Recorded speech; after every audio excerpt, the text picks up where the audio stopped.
I don't know about you, but to me it does feel like the Sonic franchise is seeing something of a renaissance. The Sonic movies have been successful. The new Sonic Frontiers, there's a decent amount of hype surrounding that.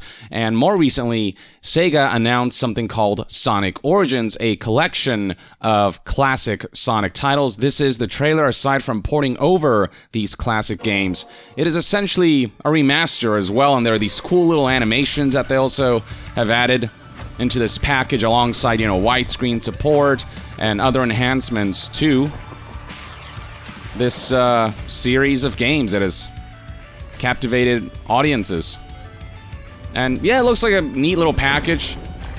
Plenty of positive sentiment surrounding them. Fully remastered all 4 titles. And this trailer highlights the myriad features that you can expect from this particular collection and package. Yeah, it looks pretty neat. It's been a while since I've checked out these older Sonic games, so, for me, this is actually a good opportunity to dive back in and revisit these classics that were a big part of my gaming childhood, if you will.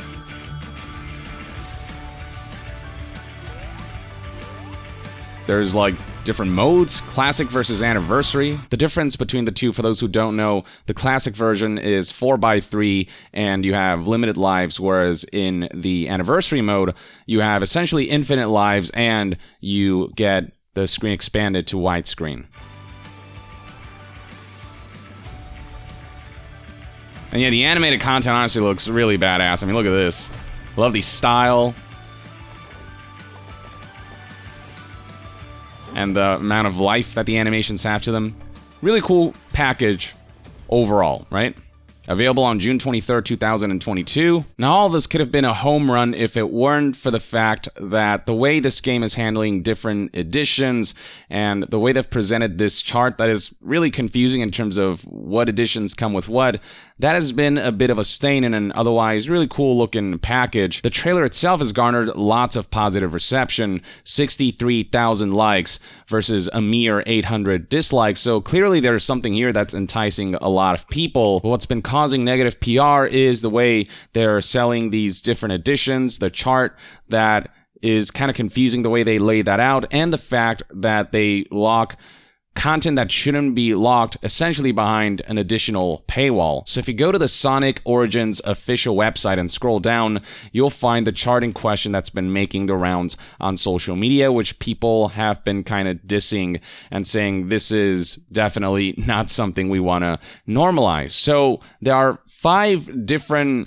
Sonic sort of packages, if you will. You've got the standard edition base game. You've got this Start Dash pack, which is a free DLC as part of a pre-order bonus. You've got the Premium Fun pack, which is essentially a DLC that's coming soon. You've got the Classic Music pack, a music-focused piece of DLC. And finally, you got the Digital Deluxe Edition. As for what can be included in any of these content packages, you've got the main game, 100 bonus coins, mirror mode unlocked, hard missions, letterbox background, character animation in the main menu, camera controls over the main menu islands, character animations during music islands, and additional music tracks from Mega Drive and Genesis titles. So what package comes with what content? This is where things get a bit confusing based on how this chart presents that information. So first you got the standard edition. All that comes with is the main game. Then you've got the Start Dash Pack free DLC that's essentially a pre-order bonus. That comes with additional in-game currency, 100 bonus coins.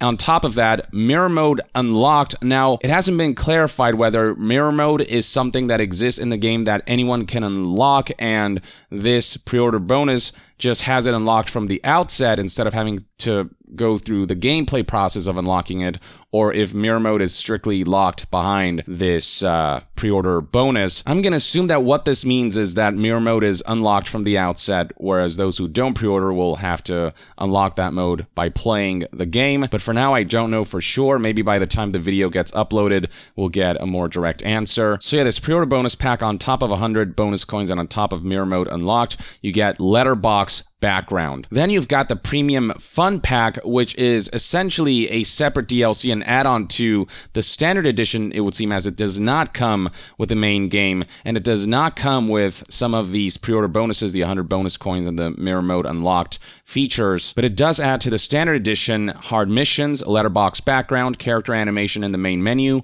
camera controls over the main menu islands, and character animations during music islands. The additional music tracks from the Mega Drive and Genesis titles, that's strictly locked behind this classic music pack whose price has yet to be revealed. And last but not least, we got the Digital Deluxe Editions, which does not come with these pre-order bonuses, the 100 bonus coins and the Mirror Mode Unlocked. It does not come with the letterbox background, but it does come with the game itself alongside hard missions, character animation in the main menu, camera controls over the main menu islands, character animations during music islands, and this does come with the additional music tracks from the Mega Drive and Genesis titles that would otherwise be exclusive to this classic music pack that can be purchased separately if you purchase the Standard Edition. As for the price point of the different editions, you've got the Standard Edition, which is $40, and then you've got the Digital Deluxe Edition, which is $45. So essentially, this game is charging an additional $5 for extra content, like the hard missions, which that should definitely not be locked behind the paywall. Hard missions difficulty should not be something people should pay extra for. Character animation, the main menu, camera controls over the main menu islands, character animation during music islands. These should also just be included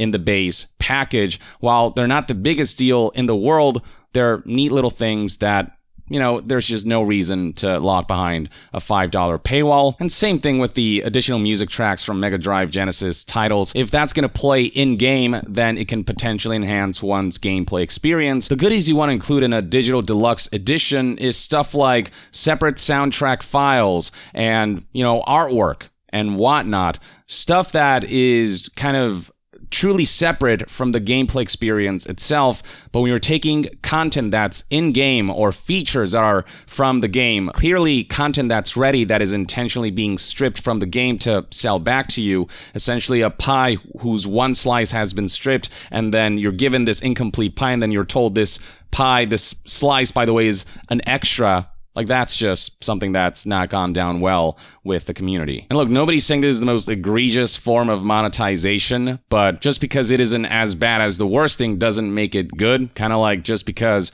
stealing a piece of candy from a store is not as bad as breaking into a bank and pulling off a bank heist doesn't mean that stealing candy from a store is okay. They should have just kept it real simple, $40, and you get everything that they could put into this package. Bada bing, bada boom. People would be happy to buy this with none of the negative PR that's kind of staining an otherwise really compelling looking collection. People are also pointing out the fact that Sega just way overcomplicated this whole chart. Here we have Twitter user LJ who said less complicated version of the Sonic Origins pricing chart for those who need it. And checking out the image, you'll find this right here. Indeed, essentially, if you want everything, if you want all the content in the most hassle-free way possible, then the best way to do that would be to pre-order the Digital Deluxe Edition, which nets you everything on top of the pre-order bonus locked content and features as well. And the incentive there is for you to pre-order, because if you buy the Digital Deluxe Edition after the game's launch, you will be missing out on the letterbox background that is exclusive to this pre-order bonus or the Premium Fun Pack. The other two features are less relevant. 100 bonus coins, that's just a little head start when it comes to in-game currency. And Mirror Mode Unlocked, I'm gonna assume, is in the game. The pre-order bonus just allows you to unlock it from the outset instead of having to go through the whole gameplay process of unlocking it. But when it comes to the letterbox background, if you don't pre-order, then you will have to purchase the Premium Fun Pack separately. It does not come included with the Digital Deluxe Edition, which is BS. The fact that they're already charging $5 extra for these features that should already be in-game is bad enough, but the fact that it doesn't really even include everything and that they incentivize you to buy the Premium Fun Pack that essentially is double dipping on most things that the Digital Deluxe Edition comes with, except for the letterbox background. It's just a really kind of low-key and scummy way of saying, hey, pre-order the Digital Deluxe Edition, or you'll have to pay us a bit more money to get that last bit of content that you're not going to get unless you buy the Premium Fun Pack separately if you don't pre-order. On top of the fact that as of the recording of this video, there's no clarity on whether it's possible to unlock mirror mode and the hard missions through normal gameplay and if the DLC just unlocks them instantly, or whether the DLC is the only way to obtain them. It all combines to bring down the potential positive optics surrounding this package that, aside from these elements, is being well received. You could have had just a home run here, people just overwhelmingly praising this collection with none of the negative PR baggage, but SEGA decided to get a little greedy. They decided to kind of test the waters, and their reactions to this particular aspect of Sonic Origins is something that fans aren't happy with. Fans aren't happy with locked off DLC content, and you can see some of those reactions online on social media platforms like Twitter in response to SEGA highlighting this new collection. Here's one of the top responses that reads, "Knock this off, just release one full edition at one price, especially considering the deluxe price is barely any different." You've got content creators like reviewer SkillUp who tweeted the following two images, one showing this awful chart, the other one showing old Sonic design with a freaky face screaming. You've got Spawnwave here who tweeted, "You know it's going to be good when they have to use a chart to explain all of the versions of a game." You've got Rainsy here, so people seem a little confused over Sonic Origins' weird-ass EA-looking chart, but don't panic too much, there's some clarification to be made. And you've gotta love how it takes this user an entire Twitter thread to try to, unravel this spaghetti chart, one that would make the likes of EA and Ubisoft, who have utilized these kinds of charts plenty, proud. Also kind of hilarious is the fact that Devolver Digital got involved by tweeting this cheeky post. "Our marketing department created a handy guide for pre-ordering Trek to Yomi. Please use it to navigate your path to purchase." This is straight up a direct diss at the Sonic chart. In stark contrast to it, Trek to Yomi has one edition across all platforms, and you get everything no matter which version you get, PlayStation, Xbox, or PC. Love it. To gauge community reaction to all of this, News Salad Nintendo Life actually did a poll on whether people are confused about the chart, what their reaction has been, and whether they're going to ultimately buy either the standard edition or the deluxe edition of this package. Do you find Sonic Origins, different editions, and DLC packs confusing? From 929 votes, 44% said that it is clear as a mud monster on a foggy day, aka not clear at all. And you've got 22% saying, hang on, you can unlock some of the stuff in the base game. 27% saying it's a bit convoluted, but I think I got a handle on it. And then only 7% saying seems pretty simple to me. As for will you be buying the standard edition, the deluxe edition, or no edition, there's an even split between digital, deluxe, and physical, and wait for a sale. After that, taken up 15% are people who refuse to pay for these games again, 11% are fine with just the standard edition, and 8% just participated in the poll. They don't like Sonic. Look, do I think this is going to be a devastating blow to the collection that's going to ruin the integrity of this package in its entirety? No, I think there's still ultimately some really great and fun games in this collection that have been remastered, and the animations look really neat. There's still a lot going for this collection, but it wasn't quite the smash hit home run it could have been had it not been stained by this negative PR resulting from SEGA overstepping their boundaries a little bit, getting slightly greedy. And I bring all this up because it does feel like lately SEGA is slowly pushing into shady elements. It feels like they're trying to normalize this stuff, and if they're successful with this, who knows what other stuff they'll try with future titles. And I mean, some of the latest endeavors, like them talking about the Super Game project, which involves multiple games that are going to be tied with NFTs and metaverse elements and whatnot. This is already shady. They recently announced the revival of two franchises, Jet Set Radio and Crazy Taxi, which sounds awesome at a glance until you realize, according to Bloomberg's report, that this is all part of the Super Game project, that these are two of the myriad games that'll be a part of this initiative. The Bloomberg report states that Sega's looking at the Fortnite business model for both titles, aiming to develop recurring revenue sources and build online communities, which just sounds like all of the corporate speak you don't want to hear for a game that you want its integrity maintained. With this Sonic collection, all they had to do is add a little remastering touch-ups to these games, which they did, and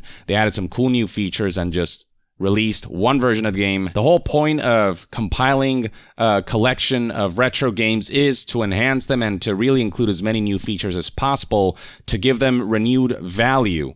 And them just charging an additional $5 and coming up with these confusing charts and separating content in this way, just really, really awful and not something that I want to see become commonplace with future Sega games or future games in general. Or at least that's one man's take. Let me know in the comments below what your thoughts and opinions are on Sonic Origins' monetization scheme. Is it bad enough to dissuade you from getting Sonic Origins, or do you think that it's not a big enough deal that you won't be buying this game? Are you going to get this game anyway, and are you going to get the standard edition, the deluxe edition?